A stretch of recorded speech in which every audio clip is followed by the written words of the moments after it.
Greetings from Mercek. We will discuss about Erdogan's army, in other words, his paramilitary forces. While saying paramilitary forces, I mean the secret armed organization which is directly connected to Erdogan and outside the Turkish army and security forces. Why and how were these organizations, which can be called as Chief's Army, founded?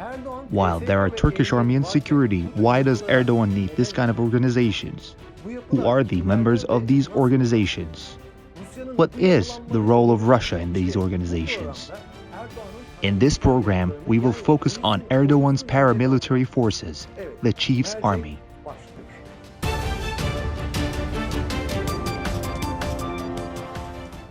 First, let's take a look at how these organizations came to being gradually. I say gradually because this happened step by step. First, the psychological background has been made and then they push the button.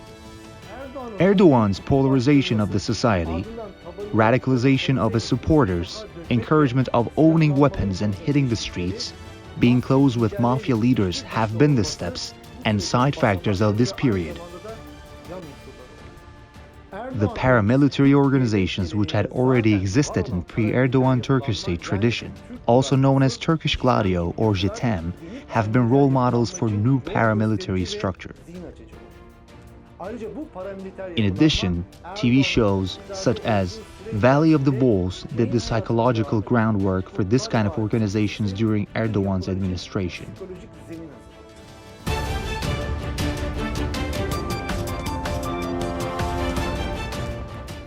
Assassins who kill men for the state by owning a weapon became role models for youth. A big group which is radicalized, angry, full of feelings of revenge, and motivated that whatever they do is right since it's for homeland and religion has come into existence. So then, why did Erdogan need to set up a paramilitary structure? He needed to feel safe against potential risks in this dangerous power game which he runs by social polarization. Erdogan knew that 50% of the society hates him in domestic policy as a matter of course. He knew very well that in a state of polarization, corruption and lawlessness and condensed order would be immersed and would be taken into account. He also did not trust the deep state of interest in his partnership. In the case of possibility to lose the power, the violence option has been included seriously on the agenda. In case of losing power, he would either run away or take the civil war in order not to open the cover of the dirty order. In addition to it, the compression in the foreign policy and tensions that was experienced with the West made him even more worried. Thus, his fears he gained after the Gizli protests tempted him to find alternatives to Turkish army and security which he had never trusted. Despite the fact that he staffed in the army and security, he was not satisfied with this. His fear of the possibility of losing the administration of the country reached such a high level that he and his allies began to have paranoia.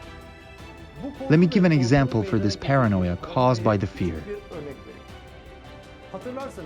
You might remember that the chocolate TV commercial made with the April Fool theme even made Erdogan and his allies so scared that his supporters immediately began to surround his house in Kızılkurt. Erdogan did not have the luxury of delaying to set up the forces which we can call as Chief's Army or Chief's Paramilitary Forces or AK anti-terrorism. These paramilitary structures was going to aim to prevent any coup attempt. These paramilitary structures was going to aim to prevent any coup attempt against the Erdogan administration, destroy anyone who did not accept to submit to Erdogan, which was almost the 50% of the country.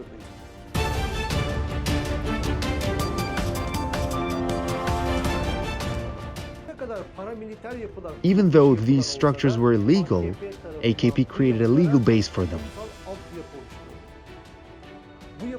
They had the freedom of committing crimes. With the 696 numbered statutory decree, they gained a legal base. it was decided that alongside the officials who stopped the July 15th, the civilians also gained legal protection. Thus, these Erdogan's guardians, in other words, AK Gladio, who did not have any official title, gained impunity.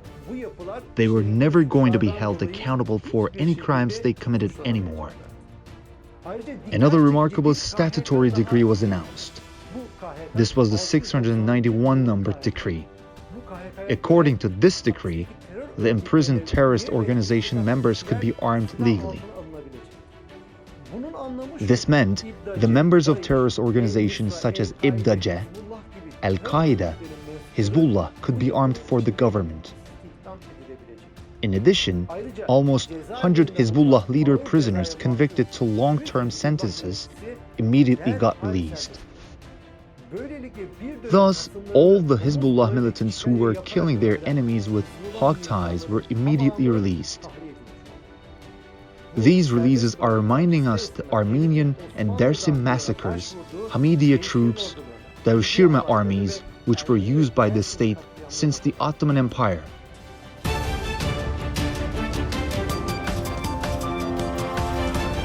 What about the financial sources and human resources of these structures?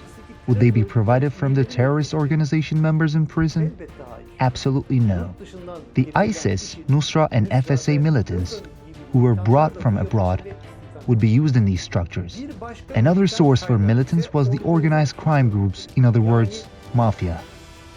This is the main reason for Erdogan's and AKP's love towards mafia. Apart from all of these, some youth and small business owners collected from AKP background who can be described as generation of Valley of the Wolves were going to be employed in this structure. Erdogan's statement, "My small business owner is the police if needed," were showing this clearly. The militants who were planned to be employed were directed to Halk Özel Harekat, Osmanlı Ocakları, Sadat, Kardeş Kal Türkiye, and the private security companies they founded. I have to emphasize that the number of private security employees who have gun license exceeded the number of police and reached 400,000 as of 2017. This is similar to the structures linked to private war department, which is used by the deep state.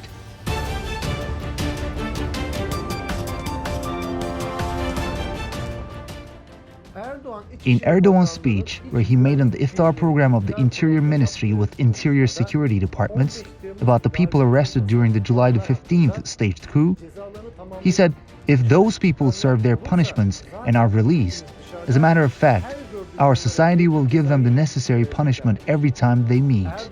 Erdogan targeted those people to the AK anti-terrorism department they founded.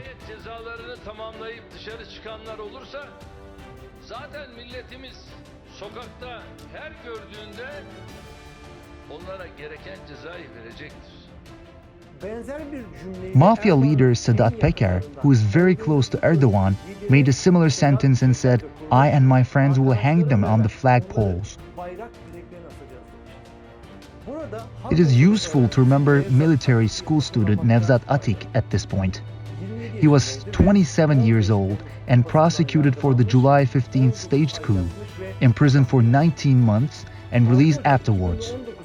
He was found dead with a plastic bag wrapped his head in a forest. Paramilitary groups were on duty.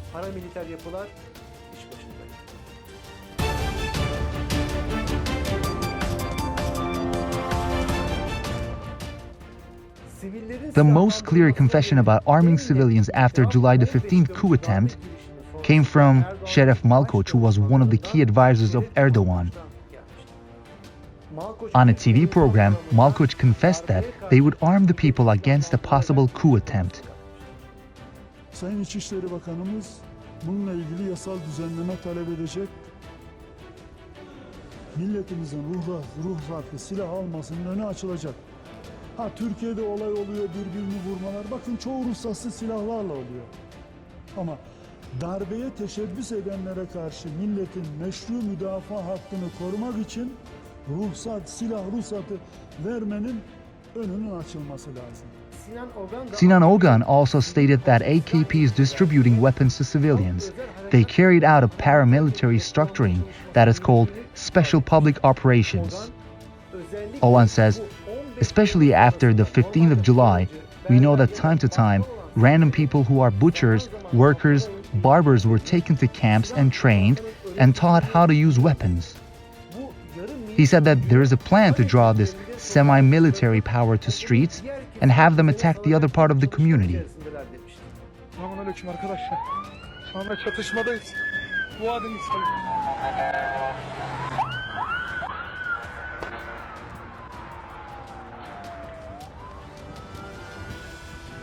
Görüntü al, görüntü. Evet arkadaşlar.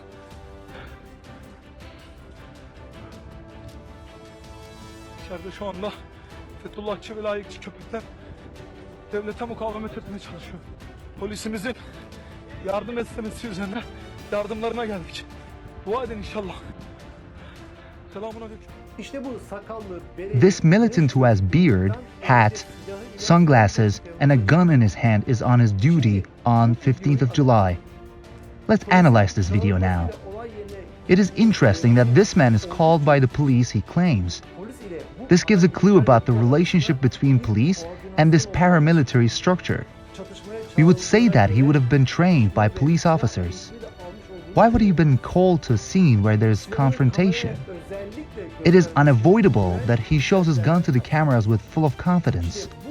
This confidence comes from being a member of Erdogan's secret force. Polisimizin yardım istemesi üzerine yardımlarına geldik. Dua edin inşallah. Selamünaleyküm. Lice was bombed and forests were burned in an operation that started on June 22nd and ended on July the 3rd, 2016.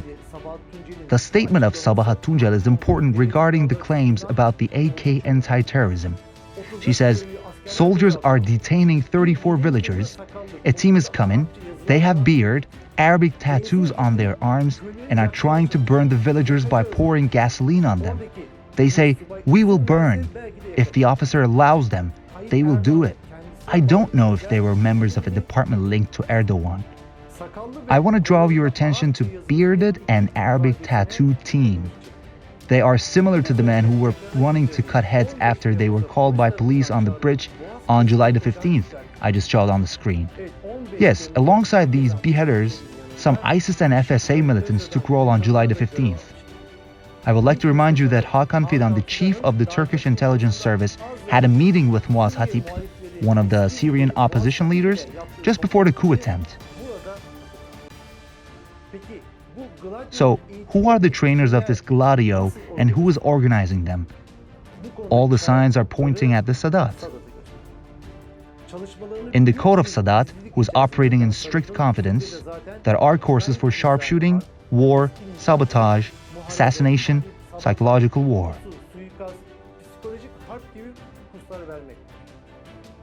It apparently was not enough to open courses. Viktor Zolotov, the head of Russian social events suppressing team in Rosgvardia, visited Turkish committee and signed a pact.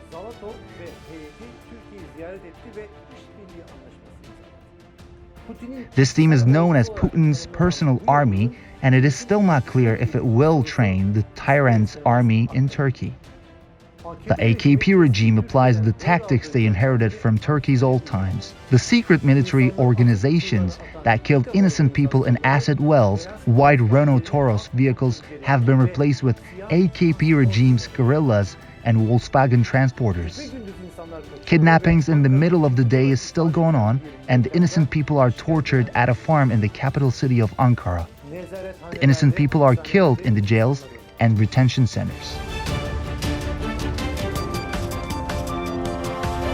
The tyrant Erdogan gathered an army for his own security upon a civil war's possibility, and he will use this army to suppress his dissidents. At least he believes that this Gladio is under his command. Tyrant Erdogan, I recommend you better do not rely on the Gladio you established and named as AK Contra Guerrilla. Don't forget that this organization may have already been under the control of the secret organizations that you have been working with. Let me give you an advice. It's not easy to perform the role you wish in Turkey, the wolves of the valley. Hiç öyle kolay değil.